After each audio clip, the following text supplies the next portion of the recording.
queridos, vamos, abençoados eleitos de Deus, vamos agora com Gálatas capítulo 2, aí dinamites da graça. Falamos de Gálatas capítulo 1, agora Gálatas capítulo 2, lembrando que vamos falar do capítulo de Gálatas, né? O capítulo 3, depois vem em seguida, depois capítulo 4 e Gálatas capítulo 5. Agora no capítulo 2, verso 1 em diante, eu vou tentar resumir esses capítulos em 15 minutos ou menos, né? E vamos colocar no canal do YouTube. Lembrando a vocês, futuramente eu vou colocar aí o link e vocês vão ver esse canal no YouTube. Vamos lá ao capítulo 2, verso 1, né? Lemos aí o capítulo 1, agora o capítulo 2.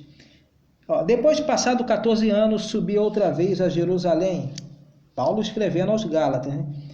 Com Barnabé, levando também comigo Tito, e subi por uma revelação e lhes expus o evangelho que prego entre os gentios, e particularmente aos que estavam em estima, para que de maneira alguma não corresse ou não tivesse corrido em vão.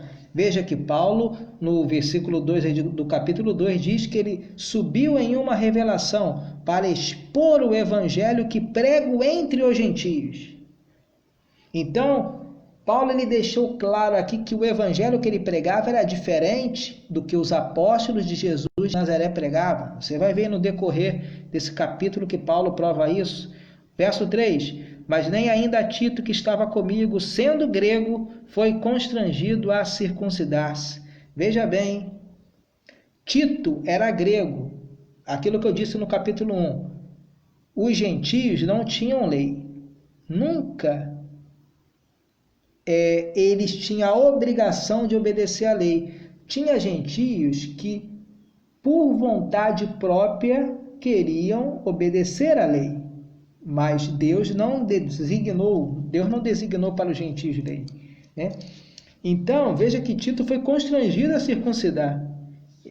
A lábia, né, do legalismo é tão forte que até convenceu Tito, que estava com Paulo, sendo grego, a circuncidar. Olha o verso 4.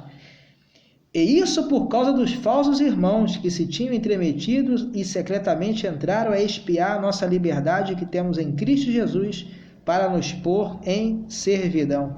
Veja bem que Paulo fala que há falsos irmãos que se entremetem secretamente para espiar a nossa liberdade em Cristo.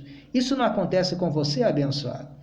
Você que está em graça, né? Isso incomoda os legalistas, porque na verdade eles querem viver a liberdade gloriosa que você vive. E por não poderem viver por alguma recomendação, por estar escravizado, às vezes o marido ali vai brigar porque a esposa tem que obedecer, né?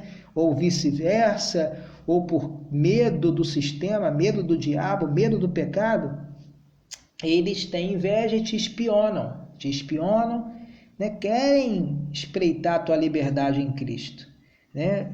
E olha o verso 5, aos quais nem ainda por uma hora cedemos com sujeição, para que a verdade do evangelho permanecesse entre nós. Veja que Paulo ele foi zeloso, ele, nem por uma hora eu me submeti a eles, sabe? Paulo ficou firme, Tito se deixou levar.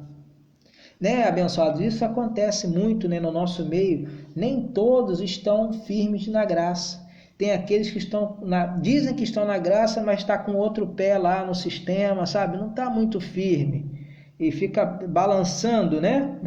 Assim, ou querem agradar. Tem um espírito com E minúsculo, né? Um comportamento de Pedro.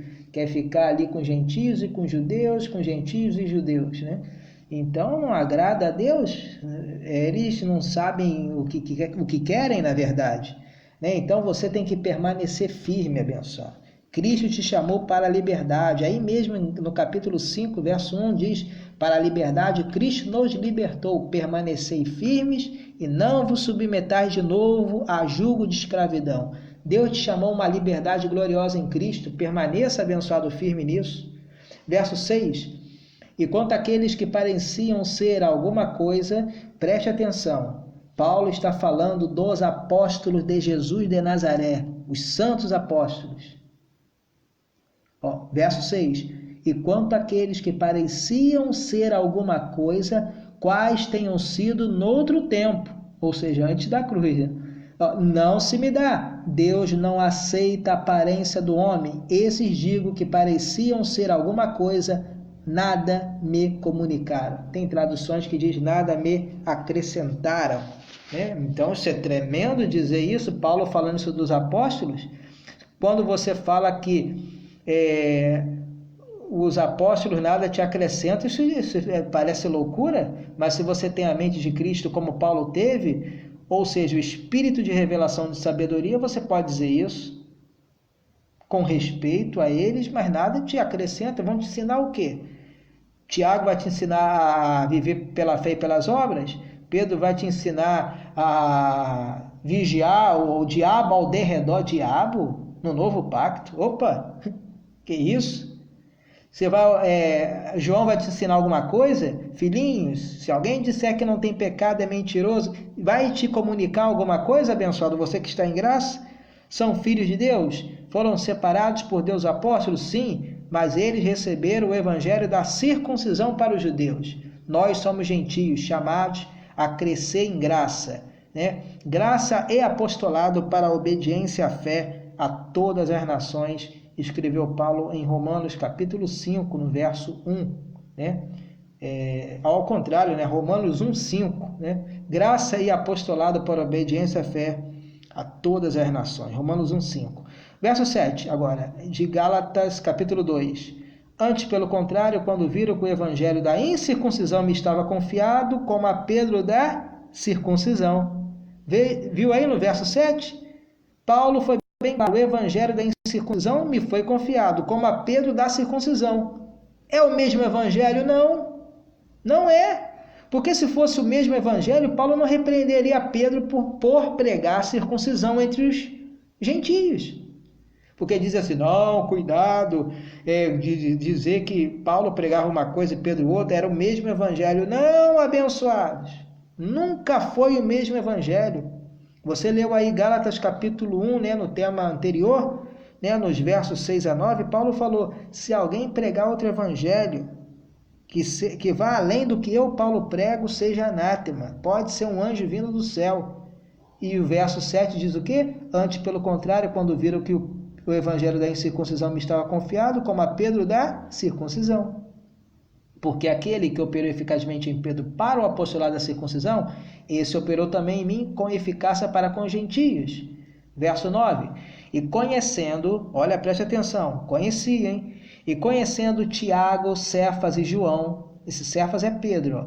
E conhecendo Tiago, Pedro e João, que eram, Paulo escreveu depois da cruz, eram considerados como as colunas, a graça que se me havia dado, deram-me as destras em comunhão comigo e com Barnabé, para que nós fôssemos aos gentios e eles à circuncisão. Ou seja, os apóstolos apertaram a mão de Paulo, deram as destras, concordaram. Paulo, eu reconheço, você é para os gentios e nós para os da circuncisão. Né? Olha o verso 10. Recomendando-nos somente que nos lembrássemos dos pobres, o que também procurei fazer com diligência. Então deu um conselho, Paulo, lembra dos pobres, vai lá para a circuncisão, mas lembra dos pobres. E Paulo, tudo bem, tranquilo. Verso 11, e chegando Pedro a Antioquia, essa área de Antioquia é uma área gentílica, na Grécia, hein? E chegando Pedro a Antioquia, lhe resisti na cara, porque era repreensível, ou seja, digno de ser repreendido. Verso 12, vamos ver por quê? Porque antes que alguns tivessem chegado da parte de Tiago, comia com gentios, mas depois que chegaram, se foi retirando e se apartou deles, temendo os que eram da circuncisão. Verso 13, e outros judeus também dissimularam com ele, de maneira que até Barnabé se deixou levar pela sua dissimulação. Vimos no capítulo 1 de Gálatas que Tito foi constrangido a circuncidar. E Barnabé, o que? Barnabé também foi o que? Se deixou levar pela sua dissimulação. Vejam que nem Tito, nem Barnabé ficaram firmes, né, com o evangelho da graça. E outros judeus também dissimulavam com ele, de maneira que até Barnabé se deixou levar pela sua dissimulação. Então, veja que Pedro não estava firme, por isso Paulo repreendeu. Olha o verso 14, por quê? Mas, quando vi que não andavam bem direitamente conforme a verdade do Evangelho, disse a Pedro na presença de todos: se tu, sendo judeu, vive como gentios e não como judeu, por que obrigas os gentios a viverem como judeus? Nós somos judeus por natureza e não pecadores dentre os gentios. Veja aí que Paulo teve que repreender a Pedro cara a cara porque estava em dissimulação. 16. Sabendo que o homem não é justificado pelas obras da lei, mas pela fé em Jesus Cristo, temos também crido em Jesus Cristo para sermos justificados pela fé de Cristo e não pelas obras da lei, porquanto pelas obras da lei nenhuma carne será justificada. Pois se nós que procuramos ser justificados em Cristo, nós mesmos também somos achados pecadores e porventura Cristo é ministro do pecado? De maneira nenhuma. Porque se torna edificar aquilo que destruir, constitui a mim mesmo transgressor.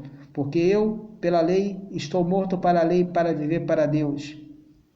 Já estou crucificado com Cristo e vivo não mais eu, mas Cristo vive em mim. E a vida que agora vivo na carne, vivo na fé do Filho de Deus, o qual me amou e se entregou a si mesmo por mim.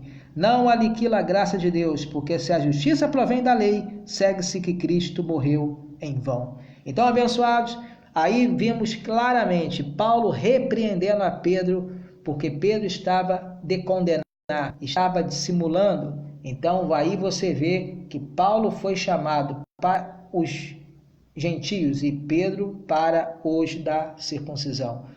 O que Paulo pregava era diferente do que os apóstolos de Jesus de Nazaré pregavam. Graça e paz a todos.